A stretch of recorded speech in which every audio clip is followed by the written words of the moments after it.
can see people joining. So we'll give everyone a couple minutes, or not a couple minutes, but a couple moments to hop on in.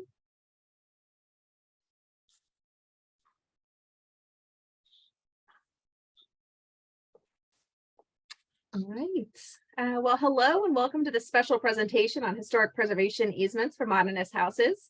I'm Julianne Patterson, and I'm the Outreach Manager for Preservation North Carolina. And I'm joined here by my PNC colleague, Cathleen Turner, who's our Piedmont Regional Director, along with George Smart, the founder and CEO of North Carolina Modernist, and Jane Levy, daughter of the late Greensboro Modernist architect, Edward Lowenstein. So this presentation was George's idea, so he's going to kick us off, debunking some common myths before handing things off to Kathleen to talk about the nuts and bolts of easements.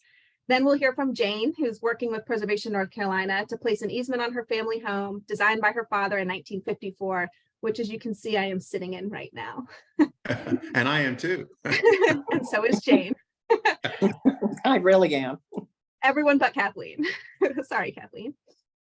Finally, we'll take your questions before wrapping everything up. So speaking of questions, please feel free to ask them at any time during the presentation. You can use the Q&A box that's at the bottom of your Zoom screen. And I might interrupt the presenter to have them answer the question at that moment if it's relevant. Otherwise, we'll save them towards the end and I'll moderate them at the end of the presentation. And if you're experiencing any technical difficulties, please let me know in the chat box and I'll do my best to help you. So with that, I want to thank you all again for joining us this evening, and I'll pass things off to George to get us started. Thank you very much, Julianne, and thank you everybody for joining in tonight, because this may be one of the most important sessions that you see on preservation. That's because the tool that we're going to be discussing, the preservation easement, is really so powerful and so all-encompassing. It can do what we all want, which is to keep the houses and the architecture that we love from being destroyed. In my job with US Modernist, I get calls all the time from owners and children of owners and grandchildren of owners who have some precious house that has been in their family for 20, 40, 60 years, and they don't necessarily know what to do with it. There may be conflict about how to sell the house. There's a lot of misinformation out there about what constitutes preservation at all, what is meaningful when it comes to keeping a house from being bulldozed, for example, or being changed. So what I want to do to start off with is show you a little bit of the extent of the problem. We have a short video on what happens to some of these houses. So I'm going to kick that in now. There's a soundtrack, so you may want to adjust your volume on your end as we go forward. So here we go.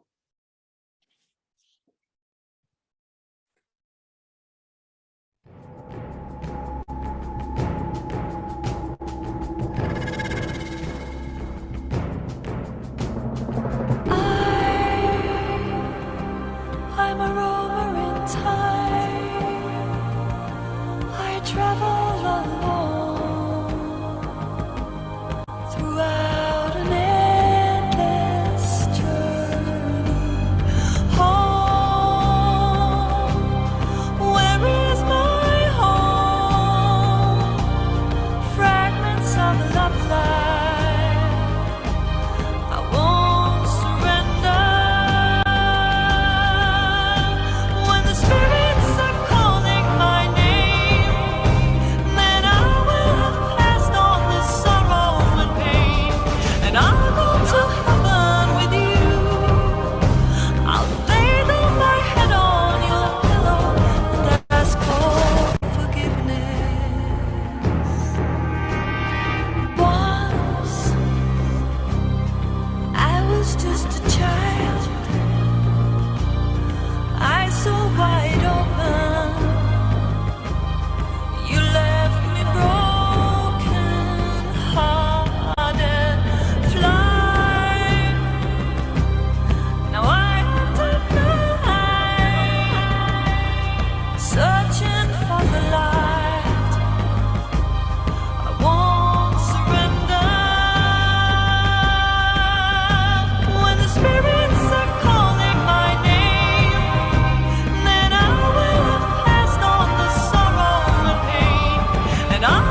So one of the things that people ask all the time is, what will help save my family's house? And so I want to share with you some things that won't save your family's house. And then Kathleen and Jane are going to tell you how preservation easements work on a practical basis. So first of all, let's say that your house is designed by a famous architect. That's great, but it doesn't count for anything as far as keeping a house from being destroyed. Let's say that you get your house on the National Register of Historic Places. That also doesn't make any difference as far as that part is concerned. Hang on just a second. Are we getting music in the background? Do you guys hear music? Okay, must just be me. Another thing is when you apply for the National Register, as I said, that does not protect the house from any kind of protection. And one of the things that is also important to know is that if someone buys your house and they promise you that they're not going to tear it down, that's not binding either. We've had several examples across the country where very well-known houses have been purchased and then they get torn down shortly after closing. It's really, really tragic.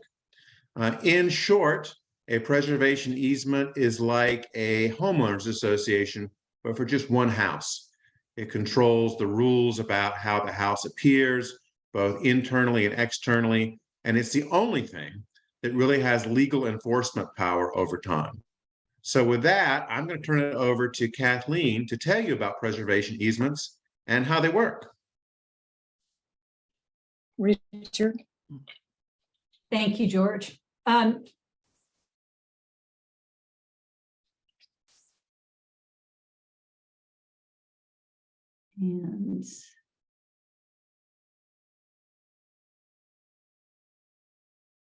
where do I start driving? You should be allowed to right now. Okay. I think yep. Oh, it says waiting for Kathleen to control your screen.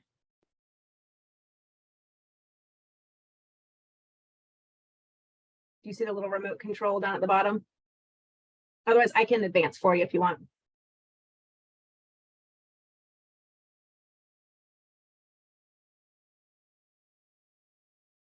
Maybe it'll pop up in a minute like it did last time.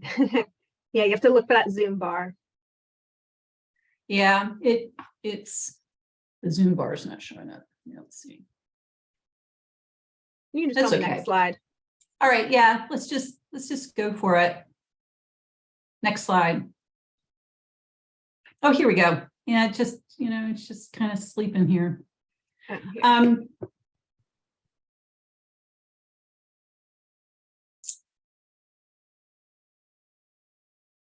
There we go. So thank you again for joining us tonight. I thought I'd start things off with a photo of a house that is a powerful example of why it's so important not to assume that even the most fabulous houses can be lost and why it's so important to be proactive. This is the Paschal House. It was located in Country Club Hills in Raleigh. It was designed by James Fitzgibbons. Dr. George and Mrs. Beth Paschal had it built in 1950, and it sat on 2.74 acres, one-story Wrightian style house, stone walls, multiple low slope gables with deep overhangs, expanses of glazed walls, just absolutely wonderful modern architecture that was also listed in the National Register of Historic Places in 1994. Next slide. And this is what happened after closing. It was demolished in 2013. Next slide. So now we're going to learn a little bit about how we can be proactive, and you as property owners can be proactive. So what are easements? They're legal agreement between a property owner and a qualified preservation organization or public agency, in which the property owner, also referred to in the document as grantor or donor, promises to protect the property's historic integrity without inappropriate alterations, additions, or demolition. And it is in perpetuity. Next. The organization or the public agency that receives the easement is granted the right to enforce the covenants of the easement and monitor the property over time. The owner, meanwhile, retains the right and duty to manage and care for the property, pays taxes on it, and can live in the house just as before. And they may sell it or lease it or pass it on to their heirs. Next slide. What does an easement protect? It protects the property that is considered of significant historic, architectural, or cultural resource, a private house, a commercial building, landscapes, sites.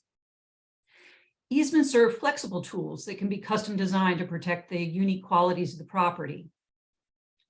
And they can cover exteriors only, or exterior and interior elements, landscape features, outbuildings, and associated archaeological remains, that sort of thing. Next. What are the advantages of an easement? Easements allow for continued enjoyment and use of the property as before. It's not going to be a museum. But with the granting of the easement, the future of the property is no longer left to chance. Many easement donors have deep personal connections to the property, and it is part of their family legacy or cherished result of life's work.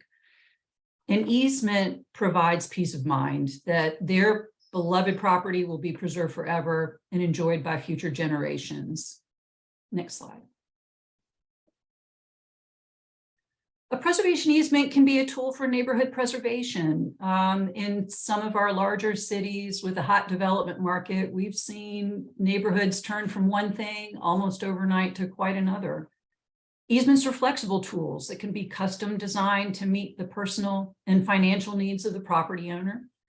An owner of an easement protected property may benefit from savings in income, property, and estate taxes. Next. Easements are tax deductible if it meets certain requirements. The property must be listed in the National Register by tax return filing, or it has conservation values. It must be held by an appropriate easement holder, a 501c3 with preservation or conservation mission. It must be in perpetuity, and it must have required language dealing with extinguishment, subordination, insurance. Next. There are several useful situations someone might consider an easement for. Owners of mid-century modern homes, for example, might find the fact that, it helps out if your property is on a suburban tract, a small house on a large lot, property with high development value, where the owner has property income or estate tax issues, for example. Next. Long-term issues. So in perpetuity means forever, which means that the nonprofit's obligation for enforcement is forever. And also ownership of development rights basically has limitations on certain future developments or changes with the property. And extinguishment of the easement. That can only be done through judicial proceeding. The owner put an easement on the property to protect it, and it, shouldn't just be taken off by whim. Next. Costs of an easement. The donor is typically responsible for some costs involved, like legal, accounting, survey and recording fees, appraisal fees if the donor wishes to take a tax deduction. The receiving organization incurs costs as well in monitoring and enforcement. Many organizations, including PNC, charge a fee to support this important work. Next. In closing, preservation easements are valuable and flexible tools that empower property owners to preserve their significant or modest mid-century modern homes and landscapes that they cherish.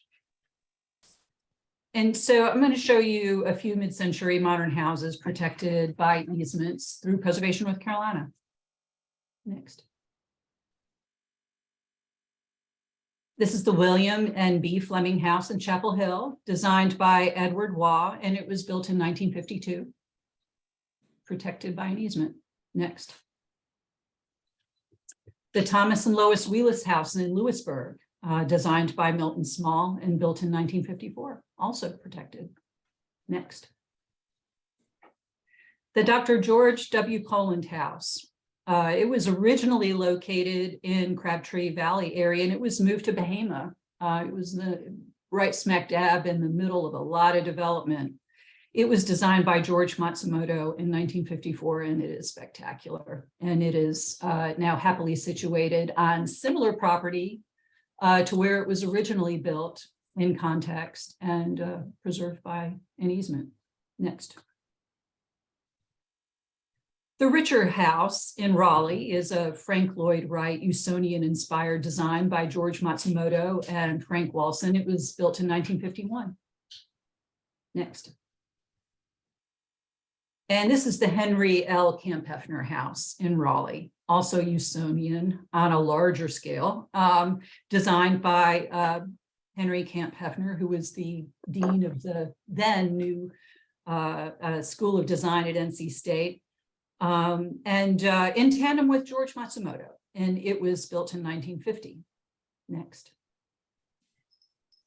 And next door to that is the Fadum House. It was the first modern style house built in Raleigh, built in 1949, designed by James Fitzgibbon.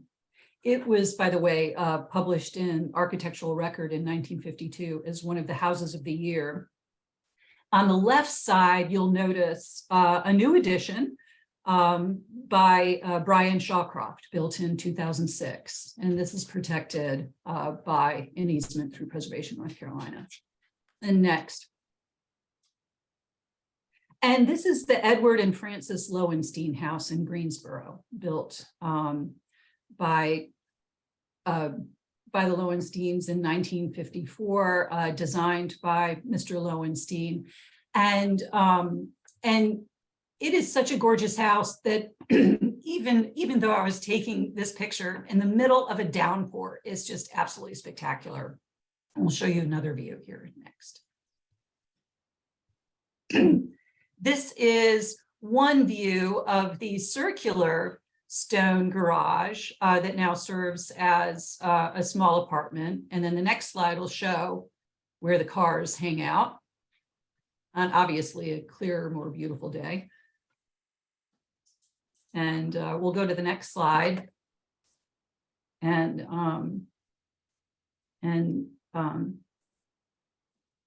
bring in Jane Levy, daughter of the Lowensteins and current occupant of the Lowenstein house, and her husband Richard sitting there in the background in the picture that you all see on the screen. Jane's here tonight to talk a little bit about this important house to her and to all of us, really, and tell us a little bit about it and what led her to place an easement on the property. Well, as Kathleen said, our house was designed by my father, Edward Lowenstein, who was from Chicago and got an architectural degree from MIT. He met my mother, who was from Greensboro in North Carolina during the war, and so loved the state that they decided to settle here in Greensboro. The house was built in 54 and sits on just under 3 naturally landscaped and wooded acres. The house has a very Frank Lloyd Wright feel in its interplay with its surroundings. My father was in charge of the structure, and my mother, in consultation with the interior designer, Sarah Hunter Kelly, the interior furnishings. My father was passionate about inclusiveness. He was the first white architect. His was the first white architectural firm in the state to hire Black architects, many of whom went on to establish very successful careers. Women were another poorly represented minority in the field at the time. My father taught a class in architecture at Women's College in the home ec and art departments. Realizing that the students needed hands-on experience, and under his supervision, The young women designed and oversaw the building of actual homes, 2 of which still exist. The original one was sadly destroyed despite our Herculean efforts to save it. It did not have an easement. And some of the, let's see, the reason I wanted to consider placing an easement on the property was that Greensboro is mostly conservative in its architectural tastes, and several of my father's houses had been destroyed until a symposium and house tour was organized in 2005. Now, when one comes up for sale, a prominent selling point is that it was designed by my father. It has been rewarding to see how so many have embraced my father's work, but a demolition derby lurks in Greensboro and elsewhere. Richard and I are the 2nd generation of the family to live in the house, and we hope our son will be the 3rd. He too is very supportive of the easement. And some of the special qualities I hope to preserve are, the house has many typical mid-century elements, such as the, let's see, you can't see it in this one, but clear story windows, which are that more or less the atmospheric backbone of the complex horizontal roof structures, and which thread them together with a stream of light. You can see here the tapered steel beam. And you can see a bit of the fireplace, which has pride of place, inserted in a canted passive solar glass wall with no chimney so as not to obstruct the view. The canting is at such an angle to avoid the higher sun of the summer and invite the lower sun of the winter. And then there's the prominent organically shaped interior fieldstone wall behind me that separates the dining room from the living room. Also, you see some of the mid-century furniture in this photograph, which was designed by Jacques Adnet. And Kathleen and I just talked about this yesterday. I hadn't even thought of listing the furniture as part of the house. And then, of course, that circular cantilevered carport, I think, is as interesting a part of the property as the house. And yes, I did have fears and came, I wouldn't say kicking and screaming, but a bit hesitantly to the idea of an easement, because I worried about losing control. After several patient on their part conversations with Benjamin Briggs of Preservation Greensboro, and then Kathleen here, I came to realize we were all on the same side, that it was not a question of losing control, but gaining expertise and protection. The requirements, which I feared at first, turned out to be flexible and customized to my particular desires. And it feels right to me now that I have experts who have my back. I thus became a firm advocate of easements. And it doesn't hurt that Preservation North Carolina has been a or the national standard bearer for easements for many years and is here to stay. I feel we are the caretakers of a significant modernist mid-century sculptural work of art whose importance goes well beyond its beauty and livability. This house and these houses are the living reference to an important period of great optimism, forward thinking, and a time when the importance of interacting with nature was so much better understood. They are an important part of the history of the cities in which they reside. And when these houses are gone, they cannot be replaced. And the only way to ensure their survival really is with an easement. Thank you. Well, thank you, Jane. And I wonder if you covered so much. And I think we hit a lot of the highlights. There's so many unique qualities to this particular house. The Lowenstein house is just off the charts. But there are certain commonalities between houses of this period that we'll see over and over again, maybe in different iterations or arrangements, but you know, we're going to be posting for everyone's interest to look at the kind of qualities and characteristics that we preserved in the Fadum house, for example. You see there's a new addition on there, which works beautifully, by the way, and also interior features, and many of which that many of you will see in your own homes, and you think, oh, of course it needs to stay there. It would be tragic for it to end up in the dumpster or in the burn pile. You know, it really is intrinsic to that house, you know, certain built-ins, and slanted ceilings, and gorgeous veneered walls and so forth. So do take advantage of seeing that easement example. I think you all will find it recognizable. And I just posted a link to that that easement in the chat as well. One of the things that people ask me a lot is in terms of, you know, what does an easement do? And it's really like a volume knob. You can make it as low or as high as you want. What most owners do is they try to protect the outside appearance of the house.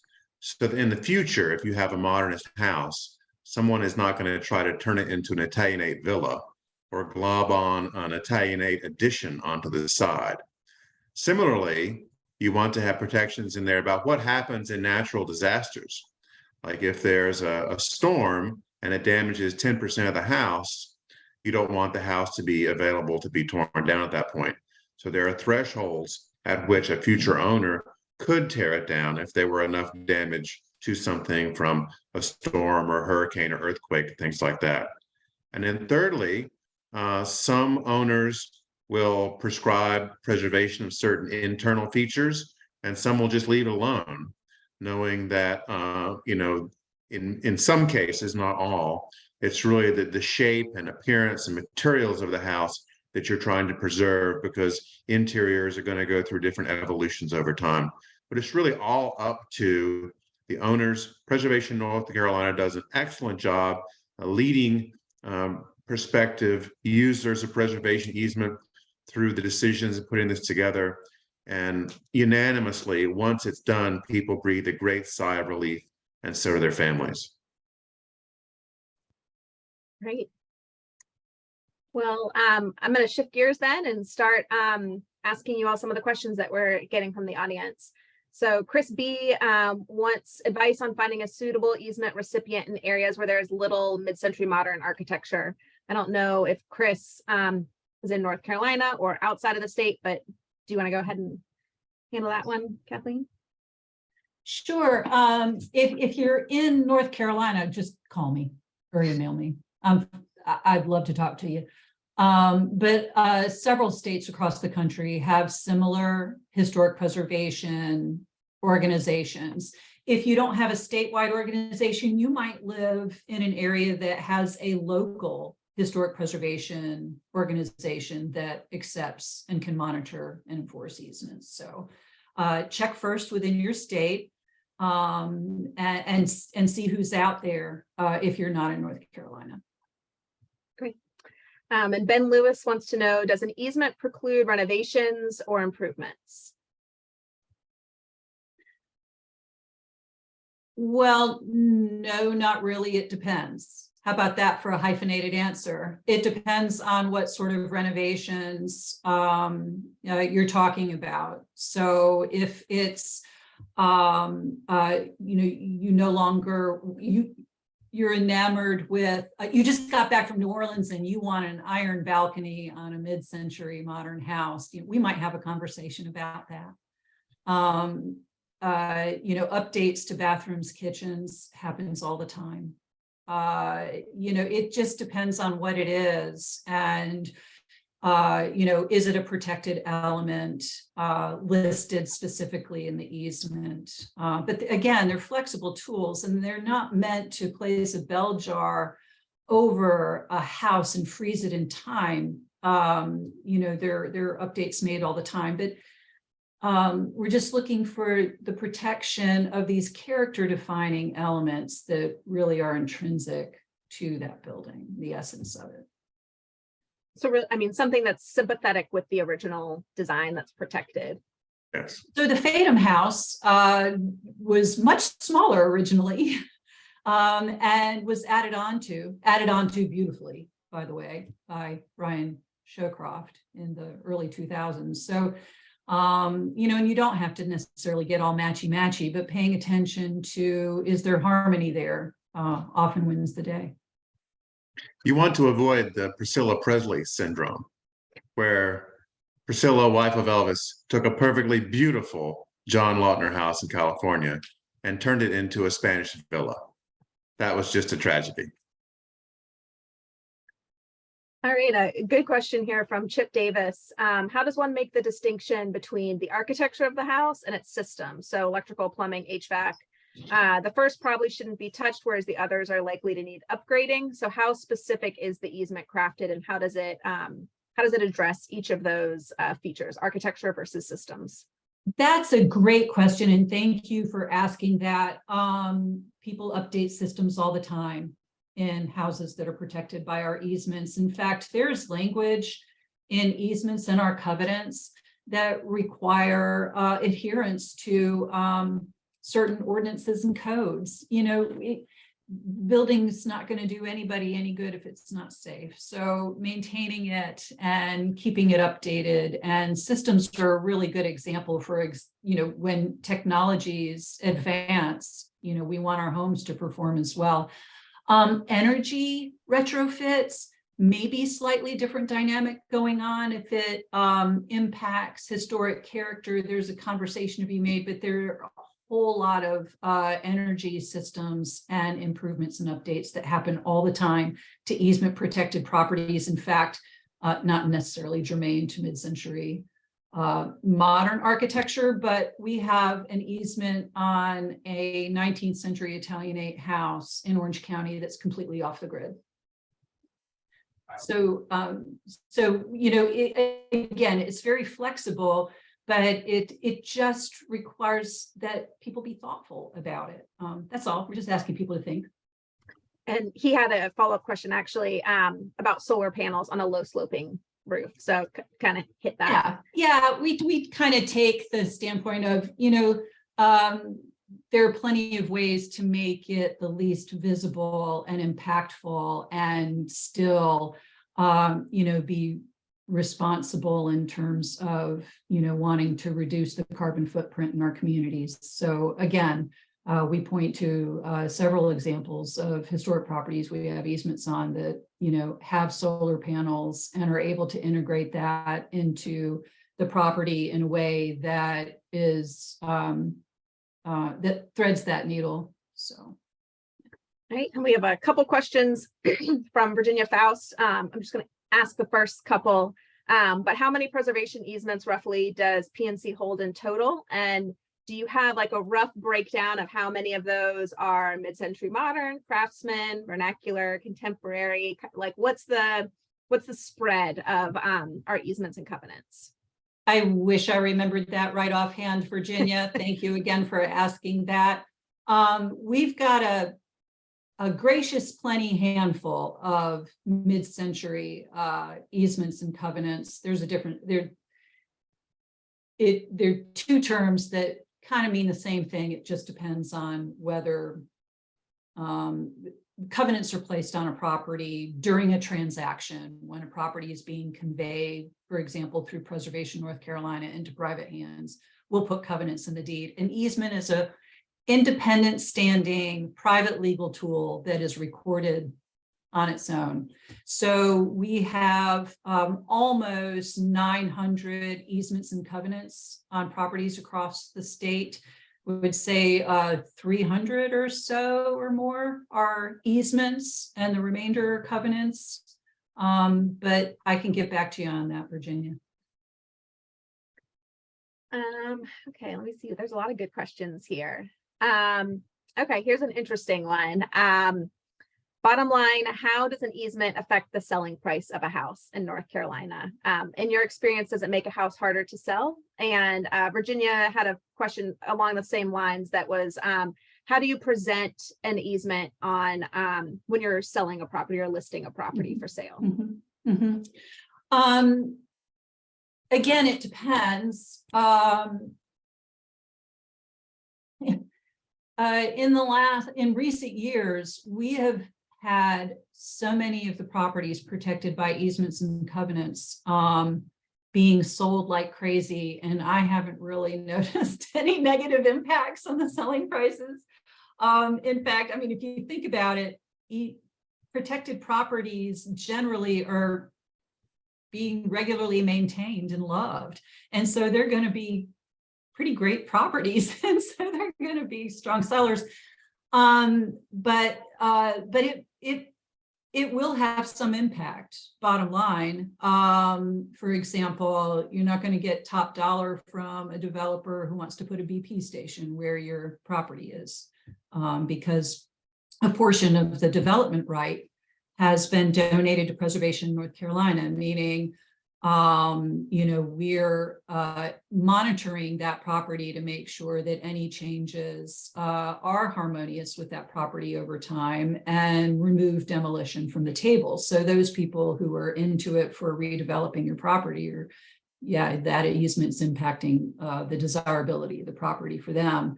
But by and large, the easements are protecting those characteristics that are the cool factor of the property and usually are the selling points of the property. So, but certain people just don't want any encumbrances whatsoever. But again, George pointed out that I thought it was very apt that he's comparing it to an HOA. We see people buying properties and subdivisions controlled by HOAs all the time. And I would argue that our easements and covenants are very rational documents and are objective. They're weighed against the Secretary of the Interior standards for rehabilitation, and it's right there within the document. So, we provide some clarity and certainty to a great extent through these documents, I think. Another question talking about selling properties with an easement. So when a house with an easement is sold, is the new owner vetted by anyone, or is it the realtor's responsibility to make sure that the owner knows about the easement? How does that work? Well, it is part of the disclosure process, and easements are recorded documents, and it's going to turn up during a title search. Just like an HOA would. Mm-hmm. And if the property is being marketed, if it's protected by one of our easements or covenants, we offer free posting on our website, and we make sure that in the listing in the ad that it's clear that there is an easement or covenants on that property, and that, call us up and ask us all the questions you want about that property. We're here for you to, talk you off the ledge or whatever your concerns are. But that is a disclosure fact that realtors need to disclose. And if somebody misses it, it's going to turn up at closing. But yeah, we also have first right of refusal language in the easement, not because we want to buy back these properties, but because it triggers that conversation so that we can introduce ourselves to the buyer and, talk through the easement, and they can ask us any and all questions. And by and large, it puts a lot of people at ease. So it takes the mystery out of what this is and points out that, it's protecting the very things that attracted them to that property to begin with. A lot of questions about monitoring the easement. So who monitors the easement? What does that entail? And what happens if someone violates terms of the easement? Yeah, that's the responsibility of Preservation North Carolina and other easement holding organizations. And we go out and check on them periodically, sometimes quite regularly, and sometimes if they're in great hands, we don't have to be there all the time. But we do check on them. We try to keep, photographs of some of the elements just to make sure that they're still there, and field questions by the property owners or new property owners, for example. If it turns out that something has been removed or destroyed or added onto the property without our knowledge, it is our responsibility to go in and work through that with the owner. And if needed, there are legal remedies spelled out in the easement that provides us the tools to ensure that nefarious acts, don't undermine that property. And we have a question from California asking if there's a template that preservation organizations use, and we do have a template. It's available on our website, which is linked on the additional resources that's up on the screen right now. But then also that FATM easement that was put in the chat is a good resource. But then also curious to know what makes a preservation organization qualified to hold an easement, and then how is that easement recorded? So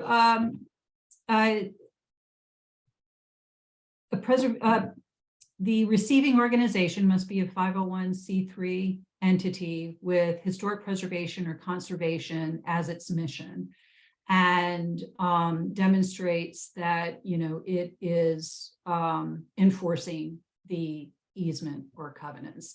And there are certain requirements outlined by the IRS, obviously related to owners who donate easements with the intention also of taking a tax deduction, but it's spelled out in IRS guidelines, as well as when we've been doing this for decades, so we've established that reputation. But it's important to check out the preservation organization or donee organization and make sure that they do have that status. There are a lot of these organizations across America, and if your 501c3 is considering going into this, like Preservation North Carolina, they're generally glad to talk with you and tell you how you can set it up for your community. All right, and last question, since I know we're getting close to the end of our time, several questions about easement fees and how much an organization might charge to accept an easement, as well as what are some of the potential tax advantages. So Preservation North Carolina generally, and other organizations too, because in perpetuity, as we know, is a very long time, it does cost us in staff time and sometimes in other ways as well, to be responsible monitoring and organization administering these easements. So we work out a fee amount with the property owner, and we use a lot of factors. A lot of it is has to do with what type of property it is, how complex of an easement it is. So we certainly don't want a fee to stand in the way of preserving these important buildings and sites that represent this architectural period or style, but you really can't monitor these places without it. We don't, so we're not in it to make money, but we can't do it without, a certain amount of support. So we work that out with the easement donor. As far as the tax advantages are concerned, we're constantly encouraging property owners to take advantage of their own legal and tax expert and advisors, and talk it through with them, and have have your legal advisor review the easement, talk over the tax implications and advantages with your CPA or estate planner and so forth. We have a general outline and list in our easement brochure and so forth, but that's a case-by-case basis, and we're not CPAs. So It'll cost you less than a Tesla. Let's just put it that way. Much less. And then I have to answer one last question from Virginia, who wants to know, can a protected property be used for fundraising parties, weddings, retreat weekends, etc.? I think the short answer to that is it depends on who lives there, because there's still an easement is always owned by a private property owner. So at the end of the day, they're the ones living in the property that get to make that call on whether or not they are going to allow you have a wedding or anything there. There's certainly nothing in an easement that requires that. Well, with that, Kathleen and George and Jane, did any of you all have any final comments that you wanted to add? I'll just say, if any of you really like Jane Levy's house, we're going to be having a benefit party there for NC Modernist. It's going to be on June the 17th. Tickets are not yet available. They'll be available in April, and you can see them on the website, ncmodernist.org, or subscribe to our newsletter, where you can get them through that newsletter. And I would just like to make a final comment of, we've shown you some really spectacular houses in some of these images, but to be honest, we protect such a broad width and of properties across our state. They can be the most modest, property to the grandest and everything in between. But these places all, communicate the diverse people and history of our state. And so don't be shy. I mean, just reach out to Preservation North Carolina if you're concerned about the fate of your property or what happens when you're no longer the steward of the property. We'd love to talk to you. So reach out. Thank you. Yeah, and just one final note that I'll make is that Preservation North Carolina also holds easements on styles other than modernist houses. So if you're interested in modernist architecture, but maybe your house is a Victorian, we still hold easements on that as well. So yeah, definitely reach out to Kathleen if you have any questions about easements. I dropped some links to resources in the chat that hopefully you'll check out as well. And thank you again to George for inviting us to host this tonight. And thank you to Jane for joining us. Thank you. Thank you, everybody. Everyone. Yeah, honor. thank you all. Have a good night. Have a good night. Good night.